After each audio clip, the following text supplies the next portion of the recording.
Hello dear students, आज का हमारा टॉपिक है ग्रेविटेशनल फील्ड। लास्ट टॉपिक में हमने बात की थी variation of acceleration due to gravity with different factors, height, depth, rotation of earth and shape of earth. तो फील्ड के बारे में हम बात करते हैं, ग्रेविटेशनल फील्ड के बारे में।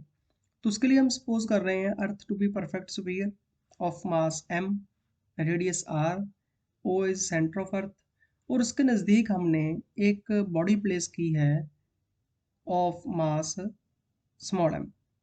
तो इन दोनों के बीच में, इसके सेंटर और इस बॉडी के सेंटर में जो डिस्टेंस है दैट इज स्मॉल आर। तो न्यूटन ने हमें ये बताया कि according to Newton law of gravitation कि ये बॉडी जो है वो अट्रैक्ट होगी अगर हम इसको ड्रॉप करें। ठीक है, अगर हम इसको छोड़ दें यहाँ से, तो ये बॉडी अट्रैक्ट होगी, इसके ऊपर फोर्स लगेगा F। ठीक है, तो ये बॉडी फॉल करेगी अर्थ के ऊपर, तो इसका जो फोर्स है वो न्यूटन लॉ ऑफ ग्रेविटेशन से फॉर्मूला बनेगा G m1m2/r², G capital M small m over r²। इस इक्वेशन से हम ये फोर्स कैलकुलेट कर सकते हैं। ठीक है, पर न्यूटन ने हमें ये नहीं बताया कि यहाँ पर ये बॉडी है वो क्यों अट्रैक्ट कर रही है। ठीक है, अट्रैक्शन है, बट यहाँ पर ऐसा क्या है जिसकी वजह से ये अट्रैक्ट कर रही है। तो एक और साइंटिस्ट हुए जिनका नाम था माइकल फैराडे। आपने फैराडे का नाम सुना होगा, तो अगर नहीं सुना आपने +1 में, तो +2 में ये नाम बहुत बार आएगा, फैराडे। ठीक है, केमिस्ट्री में भी आपने फैराडे का नाम सुना होगा। माइकल फैराडे, इनके पास कोई फॉर्मल एजुकेशन नहीं थी, और without the knowledge of mathematics इन्होंने बहुत सारे एक्सपेरिमेंट किए। ठीक है, तो एक्सपेरिमेंट करने का इनका शौक था, और इन्होंने बताया कि बॉडी के अराउंड कुछ इनविजिबल लाइंस हैं। ठीक है, जिसके जिसको बाद में फील्ड कहा गया। तो फैराडे ने बहुत सारे एक्सपेरिमेंट किए।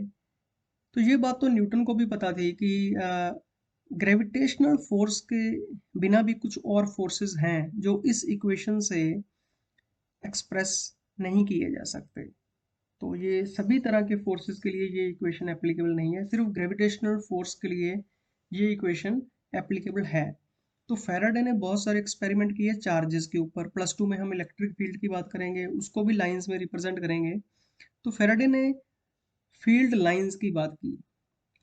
ठीक है, और ग्रेविटेशनल फील्ड को हम कैसे डिफाइन करते हैं, देखो कि अगर हम इस बॉडी को, एक और एग्जांपल लेते हैं, अगर हम इस बॉडी को अवे ले जाएं, यहाँ की बजाय इस बॉडी को यहाँ पर ले जाएं, ठीक है, तो हमें मालूम है कि फोर्स इनवर्सली प्रोपोर्शनल है डिस्टेंस के, और क्या होगा कि फोर्स जो है वो वीक हो जाएगा। ठीक है, और अगर हम इससे भी दूर ले जाएं इन्फिनिटी पर, तो क्या होगा, ये फोर्स जो है वो ज़ीरो हो जाएगा। ठीक है, नो फोर्स। तो क्या होगा, अगर हम इसको फील्ड में एक्सप्रेस करें, पहले तो ये बॉडी अर्थ की तरफ अट्रैक्ट हो रही है, और यहाँ पर बॉडी अर्थ के ऊपर अट्रैक्ट नहीं हो रही, तो क्या है, इसका मतलब अर्थ के अराउंड कुछ है। ठीक है, इस स्पेस में जिसमें वो दूसरे ऑब्जेक्ट्स को अपनी तरफ अट्रैक्ट कर रही है, और यहाँ पर जाते जाते वो वैल्यू वीक हो गई और यहाँ पर बिल्कुल ज़ीरो हो गई। उसको नाम यहाँ पर दिया गया है ग्रेविटेशनल फील्ड का। तो ग्रेविटेशनल फील्ड क्या है, अगर हम उसको डिफाइन करें, what is gravitational field? It is the space, it is the space around the material body. कोई भी बॉडी जिसकी हम बात कर रहे हैं, it is the space around material body. जैसे कि अर्थ है, हम अर्थ की बात करें या सन की बात करें, around material body in which its gravitational pull, कि उसका ग्रेविटेशनल फोर्स जो है, its gravitational pull can be experienced, कि उसका जो ग्रेविटेशनल फोर्स है वो हम एक्सपीरियंस कर रहे हैं या कोई बॉडी एक्सपीरियंस कर रही है। Gravitational pull can be experienced. तो यहाँ पर कौन वो उस पुल को एक्सपीरियंस कर रहा है, अर्थ के ग्रेविटेशनल पुल को, this body of mass small m।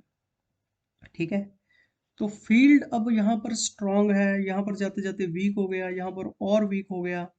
तो जैसे जैसे फोर्स वीक हो रहा है, जैसे वैसे वैसे फील्ड भी वीक हो रहा है।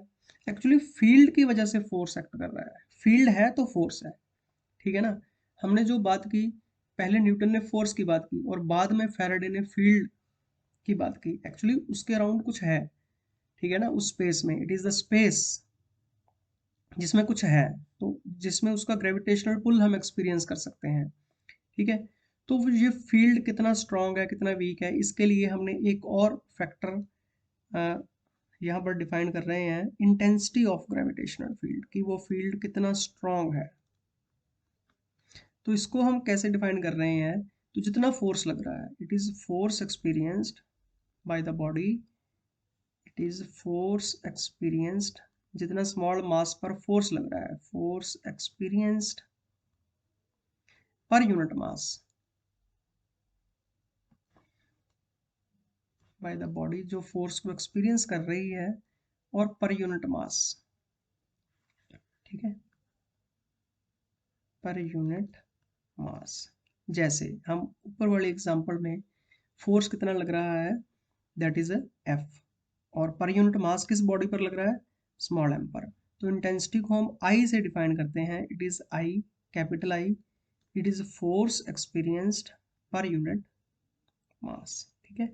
This is the definition of intensity. Intensity बताएगी फील्ड कितना इंटेंस है, फील्ड कितना स्ट्रॉन्ग है या वीक है।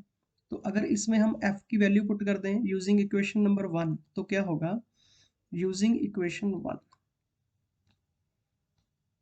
इसीलिए हमने f पहले फाइंड कर लिया था।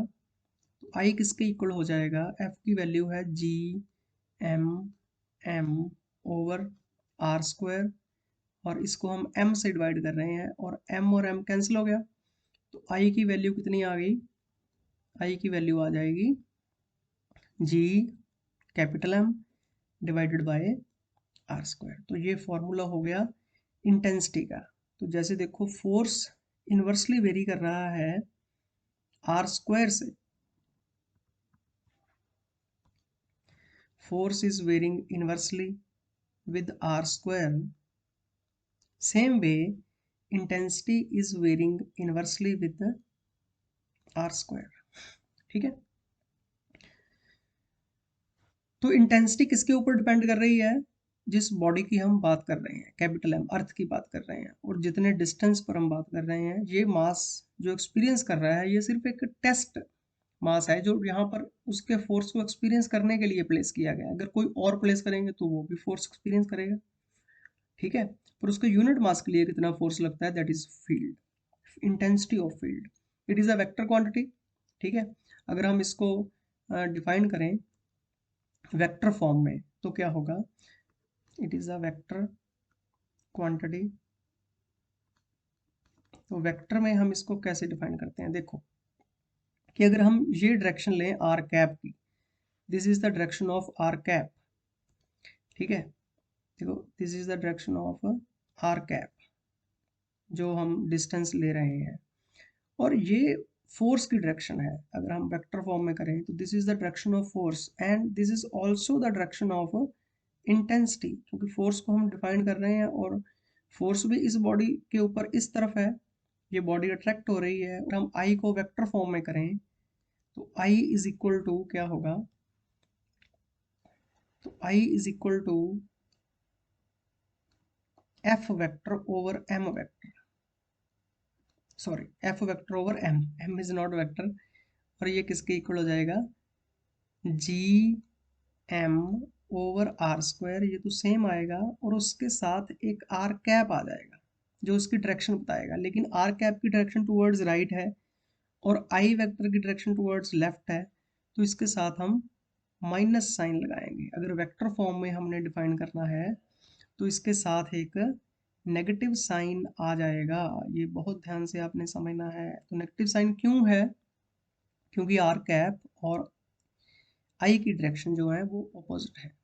तो अब हम बात करते हैं एसआई यूनिट्स की। तो एसआई यूनिट इसके क्या होंगे, अगर देखो फोर्स ओवर मास है तो इसके एसआई यूनिट क्या होंगे, तो एसआई यूनिट ऑफ आई, तो इसके एसआई यूनिट होंगे न्यूटन पर किलोग्राम, ठीक है, ऐसे ही सिस्टम में। और फोर्स पर यूनिट मास है, हमें पता है फोर्स पर यूनिट मास क्या होता है, force per unit mass is acceleration. तो इसको हम मीटर पर सेकंड स्क्वायर में भी डिफाइन कर सकते हैं। तो इसके यूनिट्स या तो होंगे न्यूटन पर केजी और यहाँ होंगे मीटर पर सेकंड स्क्वायर। तो एक बात और क्लियर हो गई यहाँ से कि जो हम डिफाइन कर रहे हैं यहाँ पर force per unit mass intensity, it is acceleration, ठीक है। अगर हम इस बॉडी को अर्थ के ऊपर प्लेस कर दें, ठीक है, इस बॉडी को अर्थ के ऊपर ले आए तो दोनों में डिस्टेंस हो जाएगा कैपिटल आर। तो आई किसके इक्वल होगी, if body of mass M is placed at earth, तो आई किसके इक्वल हो जाएगी, I is equal to G M over R square, capital R हो जाएगा। तो ये फैक्टर किसके इक्वल होता है आपको मालूम होगा, तो ये होता है G small G, which is equal to acceleration due to gravity. यहाँ पर भी हमने बताया है कि I is equal to F over M, ठीक है। तो एफ ओवर एम है तो एक्सेलरेशन ही, ठीक है ना, किसकी वजह से है, ग्रेविटी की वजह से। तो बिल्कुल यही अगर हम बॉडी को अर्थ की सरफेस पर प्लेस कर दें तो I is equal to G M by R square is equal to G, ठीक है। नेक्स्ट टॉपिक है gravitational potential energy. Gravitational potential energy की बात हम पहले भी कर चुके हैं। वर्क एनर्जी एंड पावर में हमने बताया था कि what is potential energy, it is the energy possessed by the body due to its position और कॉन्फ़िगरेशन, कि बॉडी अर्थ से कहाँ पर है, ठीक है। हमने सिंपल ये बात बताई थी कि अगर बॉडी जो है एम मास की बॉडी अगर सरफेस से एच हाइट पर है, ठीक है, if this height is H, तो उसकी जो पोटेंशियल एनर्जी है that is M G H. तो ये बात हम पहले वर्क एनर्जी एंड पावर में डिस्कस कर चुके हैं, ठीक है। यहाँ पर हम कुछ डिटेल में डिस्कस करेंगे what is gravitational potential energy. तो ग्रेविटेशनल पोटेंशियल एनर्जी है क्या, तो उसको थोड़ा सा डिटेल में हम यहाँ पर डिस्कस कर रहे हैं, ठीक है।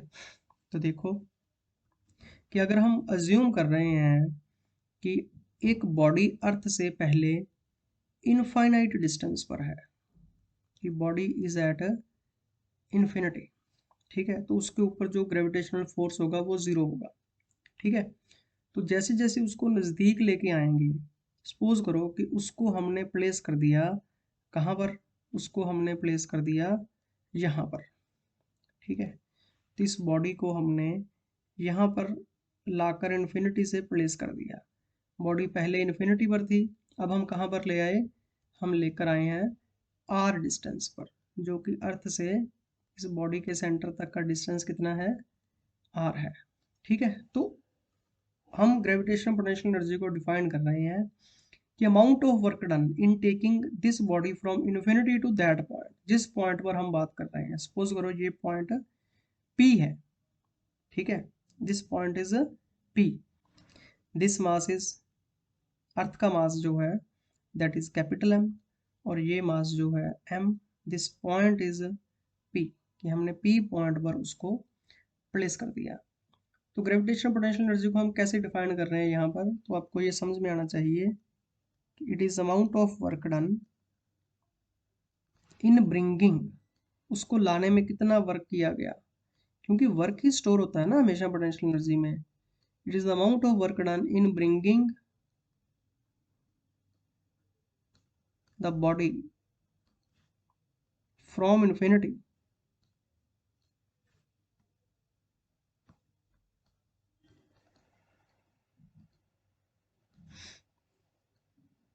टू दैट पॉइंट,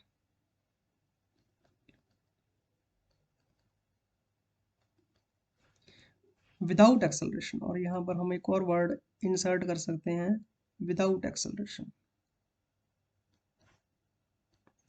कि जब भी हम उसको लेकर आए हर टाइम वो बॉडी इक्विलिब्रियम में रहे, तो विदाउट एक्सेलरेशन। तो उसको लेकर आना है, यहाँ से बॉडी अगर हम नज़दीक लेकर आएंगे तो वो अट्रैक्ट होगी, एक्सेलरेट होगी, ठीक है। तो उसके ऊपर जो एक्सेलरेशन है वो नहीं एक्ट करना चाहिए, without acceleration. It is the amount of work done in bringing the body from infinity to that point without acceleration. तो हम वहाँ इन्फिनिटी से इसके ग्रेविटेशनल फील्ड में लेकर आ रहे हैं। तो वर्क डन हमने कैलकुलेट करना है, जैसे जैसे नज़दीक लेके आएंगे तो वो जो फोर्स है वो इंक्रीज होगा। तो हम यहाँ पर दो पॉइंट ज्यूम कर रहे हैं बहुत नज़दीक नज़दीक एक दूसरे के, कि सपोज करो कि ए से बी लेकर आ रहे हैं, ये स्मॉल सा डिस्टेंस है ए से बी, ठीक है। ये कितना डिस्टेंस है from A to B, it is D X. अगर बॉडी ए से ए पर होती, क्योंकि work done by variable force है, जो ये वर्क डन है जिसकी हम बात कर रहे हैं, this work is work done by variable force. तो वेरिएबल को फोर्स का जो वर्क डन होता है वो पहले हम small amount of work done calculate करते हैं, ठीक है। सपोज करो कि ए पॉइंट जो है वो एक्स डिस्टेंस पर है, ठीक है।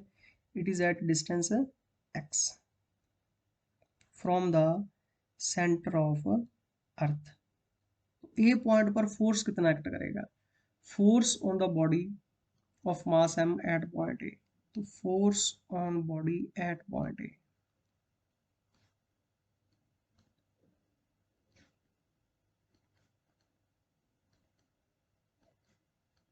तो ये फोर्स होगा F is equal to G capital M small M divided by X square. This is the force, ठीक है।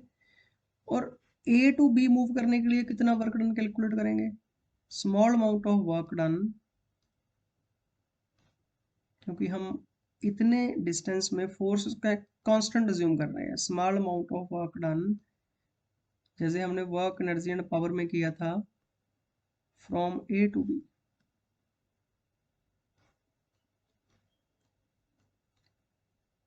तो ये कितना हो जाएगा, small amount of work done D W is equal to F dot D X,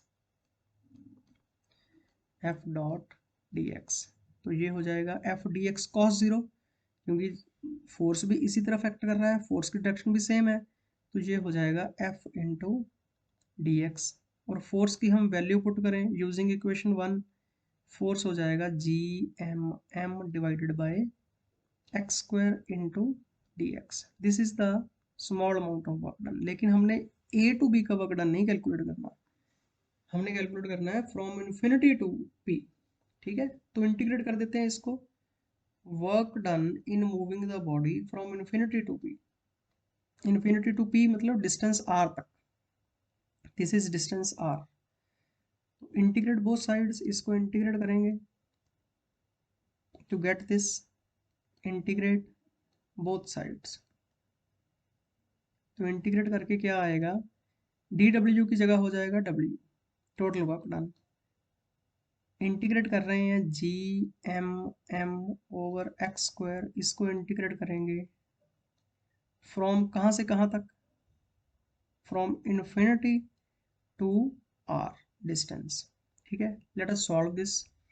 तो इसको solve करने के लिए हम क्या करेंगे, जो कांस्टेंट है take it outside, G M M is constant, ठीक है। टेक इट आउटसाइड, तो अंदर आ जाएगा 1 by X square D X from infinity to R. 1 by X square की इंटीग्रेशन क्या होती है, इंटीग्रेशन का एक फॉर्मूला होता है कि X the power N D X, ये होता है X raise to power N plus one over N plus one.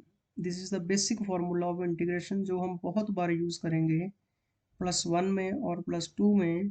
तो यहाँ पर इसको कैसे सॉल्व करेंगे, देखो जी एम एम तो आउटसाइड है, ठीक है।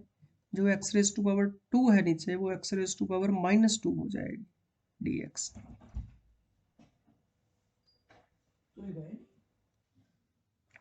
तो अगर हम इस फॉर्मूले को यूज करें यहाँ पर, तो वर्क डन कितना हो जाएगा, देखो जी एम एम तो कांस्टेंट है, ऐसे ही रहेगा ये सारे। तो X raise to power minus two है, ये हो जाएगा X raise to power minus two plus one over minus two plus one. और जो लिमिट होती है वो हम राइट साइड पर अप्लाई करते हैं इंटीग्रेशन करने के बाद, इन्फिनिटी टू आर, ठीक है। तो ये सॉल्व करके क्या हो गया, तो ये हो जाएगा GMM इंटू -1/x, पता हो, समझ में आया ये? क्योंकि यहाँ पर -2 + 1 ये हो जाएगा -1, तो इसको हमने -1 लिख दिया। x⁻⁻1 मतलब 1/x from infinity to r, और लिमिट्स पुट कर देते हैं यहाँ पर, ठीक है। इसको सॉल्व करके क्या हो जाएगा, अगर हम लिमिट सॉल्व करें तो सबसे पहले तो ये नेगेटिव साइन जो है इसको हम आउटसाइड लिखते हैं, -GMM, और अब हम लिमिट्स अप्लाई करते हैं। तो सबसे पहले अपर लिमिट 1/r, फिर लोअर लिमिट -1/∞, तो 1/∞ तो 0 होता है भाई, ठीक है। तो वर्क डन किसके इक्वल हो गया, work done is equal to -GMM/r। This is the formula of work done, और जितना वर्क डन होगा वही तो पोटेंशियल एनर्जी में स्टोर होगा। So this work is stored as a potential energy. तो पोटेंशियल एनर्जी को हम किस लेटर से लिखते हैं, potential energy is represented by U, तो U is equal to -GMM/r। This is the potential energy stored, ठीक है। This is the formula. अब आप कहेंगे कि पहले तो हमने फॉर्मूला सॉल्व किया, हमने फॉर्मूला बनाया mgh, तो अब mgr होना चाहिए था, ठीक है, r हाइट पर, r डिस्टेंस पर, तो कुछ ऐसा फॉर्मूला होना चाहिए था। तो ये फॉर्मूला जो है भाई एक स्पेशल केस था, ठीक है। तो इस फॉर्मूले को हम सॉल्व करेंगे, तो ये फॉर्मूला तो हो गया हमारा जी मेन फॉर्मूला, बेसिक फॉर्मूला, जो पोटेंशियल एनर्जी के लिए हम यूज़ करेंगे। तो ये भी actually difference in potential energy है, इसको हम डेल्टा यू कह सकते हैं फ्रॉम इन्फिनिटी टू आर, ठीक है। नेगेटिव साइन क्यों है, तो नेगेटिव साइन हमने सॉल्व किया है, तो जब भी अट्रैक्टिव फोर्सेस होंगी तो उसकी वजह से जो पोटेंशियल एनर्जी में चेंज आएगी दैट इज अ नेगेटिव। जब भी बॉडी क्लोज आएगी, ठीक है, तो अवे जाएगी तो पॉजिटिव होगी। जैसे हम पहले अर्थ के ऊपर लेकर गए थे body from the surface of earth to away, तो potential energy stored is positive, ठीक है। तो यहाँ पर जो अमाउंट ऑफ एनर्जी स्टोर्ड है इसको आपने याद रखना है, और इसको हम नेक्स्ट टॉपिक में डिस्कस करेंगे। और इसके साथ रिलेटेड एक और टॉपिक हम करेंगे विच इज़ ग्रेविटेशनल पोटेंशियल, ठीक है, which is also very very important. I hope कि आपको ये टॉपिक समझ में आ गया होगा, ठीक है। अगर आपको ये टॉपिक समझ में आया तो इस वीडियो को लाइक करो, अगर चैनल पर नए हो तो सब्सक्राइब करो, तो मैं और भी वीडियोस जो कि आपके बहुत काम आएंगे मैं उनको अपलोड करने वाला हूँ। So all the best, have a nice day.